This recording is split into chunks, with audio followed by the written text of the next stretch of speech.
Assalamualaikum warahmatullahi wabarakatuh. Perkenalkan, saya Dr. Sofara Rezanti, mahasiswi program studi Magister Administrasi Rumah Sakit Universitas Muhammadiyah Yogyakarta. Pada mata kuliah Manajemen Strategik Rumah Sakit, saya akan menganalisis sebuah isu aktual pelayanan rumah sakit yang menjadi perhatian publik, yaitu meninggalnya seorang anak berkebutuhan khusus yang diduga terjatuh dari lantai atas rumah sakit saat menjalani terapi tumbuh kembang di Kota Madiun.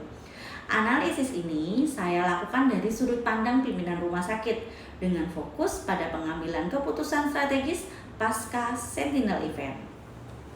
Kasus ini bukan sekedar kecelakaan, melainkan peristiwa yang mengguncang kepercayaan masyarakat terhadap sistem keselamatan pasien. Berdasarkan pemberitaan, korban merupakan anak berkebutuhan khusus yang menjalani terapi tumbuh kembang.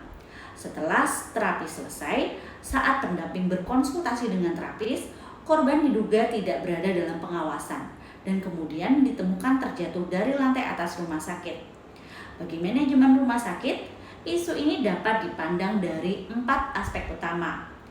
Pertama adalah pasien safety, 2 manajemen resiko, 3 tata kelola pelayanan pasien rentan, dan keempat adalah reputasi organisasi.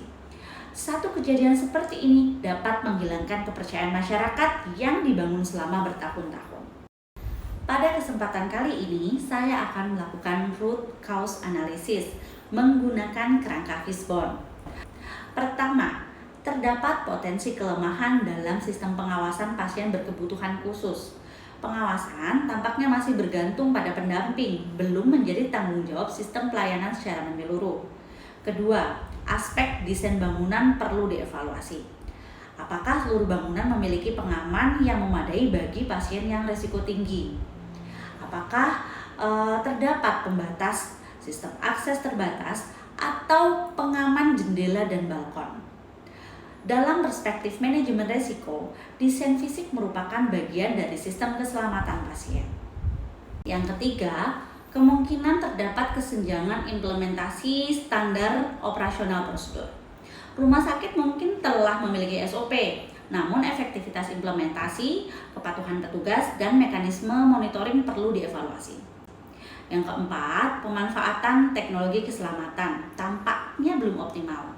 Teknologi seperti CCTV cerdas, sensor pintu, alarm akses area beresiko, maupun sistem pelacakan pasien beresiko tinggi dapat menjadi lapisan pengaman tambahan. Apabila tidak ditangani secara komprehensif, kejadian ini dapat berdampak pada menurunnya mutu pelayanan, meningkatnya resiko hukum, hilangnya kepercayaan masyarakat, penurunan jumlah kunjungan, hingga mengganggu keberlanjutan rumah sakit. Dari apa yang terjadi, saya akan memberikan rekomendasi keputusan strategik terkait dengan masalah ini. Keputusan pertama adalah melakukan transformasi rumah sakit menjadi inclusive safety hospital.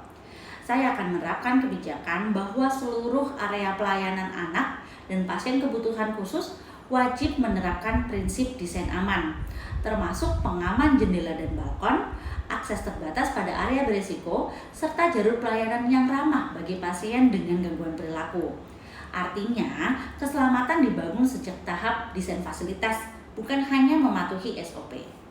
Keputusan kedua adalah membentuk unit pelayanan bernilai tambah berupa pediatric safety dan behavior care unit. Unit ini tidak hanya memberikan terapi tumbuh kembang, tetapi juga menyediakan asesmen risiko perilaku, pendampingan khusus, edukasi keluarga, dan koordinasi lintas profesi. Dengan demikian, rumah sakit tidak sekedar mengobati, tetapi mengelola risiko secara proaktif.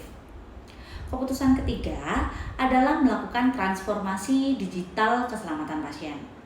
Saya akan mengembangkan sistem early warning berbasis teknologi yang mencangkup CCTV berbasis AI, smart wristband untuk pasien risiko tinggi, dashboard monitoring real time, serta pelaporan insiden secara elektronik agar setiap kejadian dapat dianalisis secara cepat.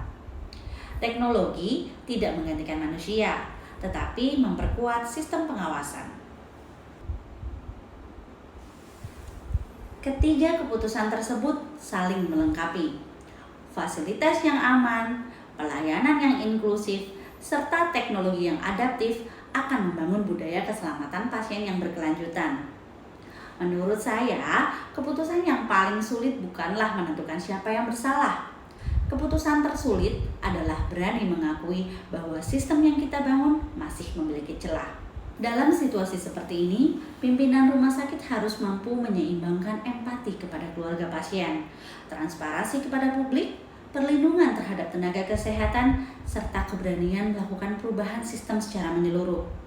Bagi saya, setiap Sentinel event bukan sekedar kegagalan pelayanan, melainkan kesempatan untuk membangun sistem yang lebih aman, lebih inklusif, dan lebih siap menghadapi resiko di masa depan. Terima kasih. Wassalamualaikum warahmatullahi wabarakatuh.